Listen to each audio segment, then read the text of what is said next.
ओला dock YouTube channel को subscribe करें और बेल आइकॉन को दबाना मत भूलें।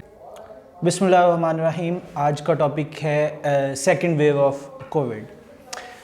मैंने कोरोना की पहली वेव में भी काम किया है, तो from the first day of COVID in Pakistan, और अब तक मैं सजीमेड हॉस्पिटल, डॉक्टर हॉस्पिटल में, कोरोना के आईसीयू वार्ड में और सिंपल वार्ड्स में भी मैं काम करता रहा हूँ। और मैं recently I am working as a focal person covid THQ Kot Mohammad Sargodha. Pakistan के टॉप डॉक्टर्स के साथ अपॉइंटमेंट बुक करें, वो भी पेशेंट फीडबैक देखते हुए। लाखों लोगों की तरह पाकिस्तान के सबसे बड़े डॉक्टर नेटवर्क का फायदा उठाएं और आज ही ओला डॉक ऐप डाउनलोड करें। ओला डॉक, डॉक्टर का अपॉइंटमेंट आसानी से। मेरे एक्सपीरियंस के मुताबिक जो चीज़ मैंने नोट की है कि जो सेकंड वेव, अगर अब हम लाहौर के हालात देखें तो हमें हॉस्पिटल्स के अंदर सांस की तकलीफ़ के साथ ज़्यादा मरीज़ नज़र आ रहे हैं। उसकी वजह यह है कि लोग इसे कैजुअल लेना शुरू हो गए हैं। पहले काफ़ी लोगों ने बहुत अच्छा लॉकडाउन को फॉलो किया, SOPs को फॉलो किया, तो हम काफ़ी हद तक अल्हम्दुलिल्लाह इसको कंट्रोल कर चुके थे।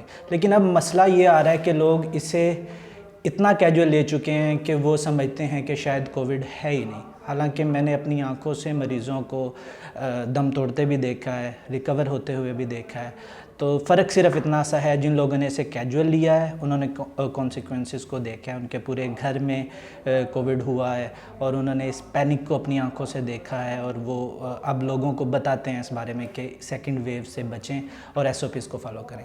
तो मैं SOPs से बात शुरू करना चाहता हूं कि हमें SOPs सबको ही मालूम है, लेकिन मैं उसको थोड़ा बेहतर तरीके से आप लोगों से शेयर इसलिए करना चाहता हूं कि हमने क्या करना है और क्या नहीं करना। सेम उसी तरह मैं स्टार्ट करूंगा सोशल डिस्टेंसिंग से।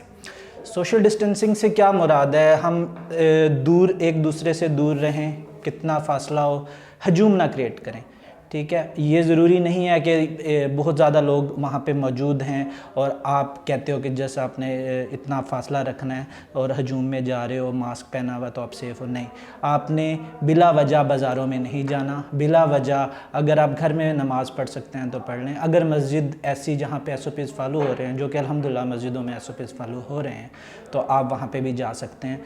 अगर बच्चों को छुट्टियाँ दी गई हैं गवर्नमेंट की तरफ से, इसका मतलब ये नहीं है कि आप उन्हें शॉपिंग मॉल में ले जाएं, और एक बंदा जाके अगर ग्रॉसरी कर सकता है तो आप ग्रॉसरी करने 10 लोग क्यों जाते हो? तो ये शॉपिंग की छुट्टियां नहीं हुई या समर वेकेशन नहीं हुई कि आप जाएं, शॉपिंग करें, इंजॉय करें, ऐसा कुछ नहीं है। ये एक पेंडेमिक है, एक इमरजेंसी है, पूरी दुनिया पे नाफिज हुई है और लोग परेशान हैं। और उन घरों को देखो, खुद अल्लाह ना करे ऐसा हो कि जिनके घर में किसी की कोविड की वजह से डेथ हुई है। तो खुदारा इस चीज़ को फॉलो करें। दूसरी चीज़ मैं बताना चाहता हूँ, हैंड वॉश। बच्चों को और तमाम लोगों को बताएं कि आपने हाथ धोने हैं। ज़रूरी नहीं है कोई अच्छी क्वालिटी का सैनिटाइज़र हो, एक सिंपल सोप, उससे हाथ धोना है। और अगर आप ऑफिस, अगर आपका ओपन है तो कोशिश करें वहाँ पे अगर किसी का आना जाना है तो वहाँ पे डेटोल से उसके नॉब्स को, हैंडल्स को साफ़ करें, ताकि टच से ये जो वायरस फैलता है वो ना फैले।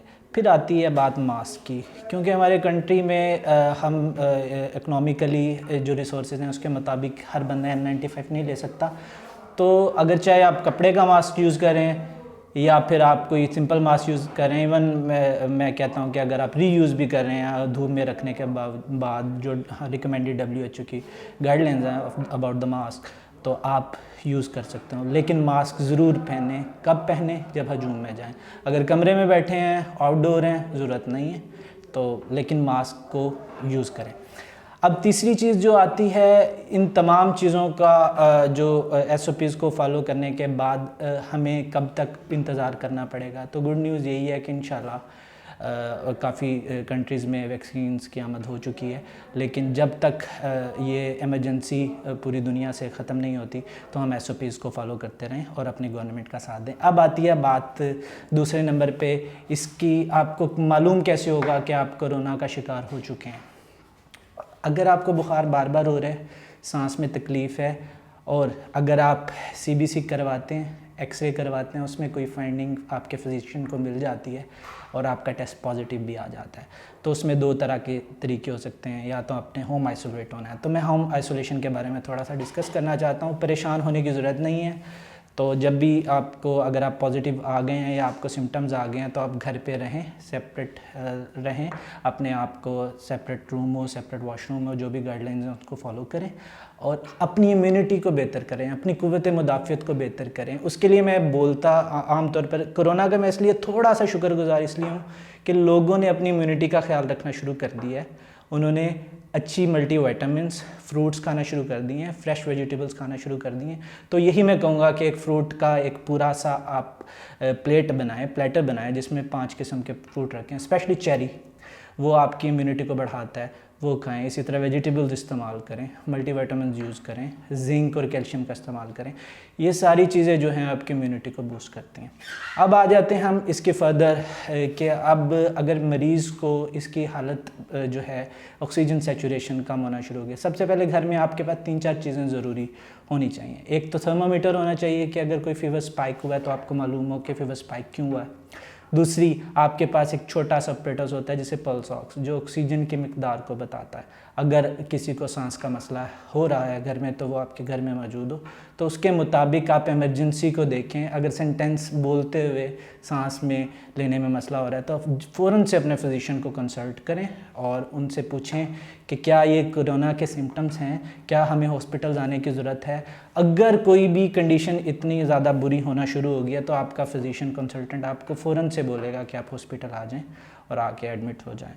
तो बेहतर यही है कि आप इन तमाम SOPs को फॉलो करें और कोरोना से आपको खुद भी लड़ना है और लोगों को बताना है, अपने बच्चों को हाथ धोने का तरीका बताना है और कम्युनिटी को बताना है कि जब तक ये हमारी पूरी वर्ल्ड से जो चीज़ ख़त्म नहीं होती, जैसे जैसे गवर्नमेंट हमें कहेगी वैसे वैसे हम SOPs को फॉलो करेंगे।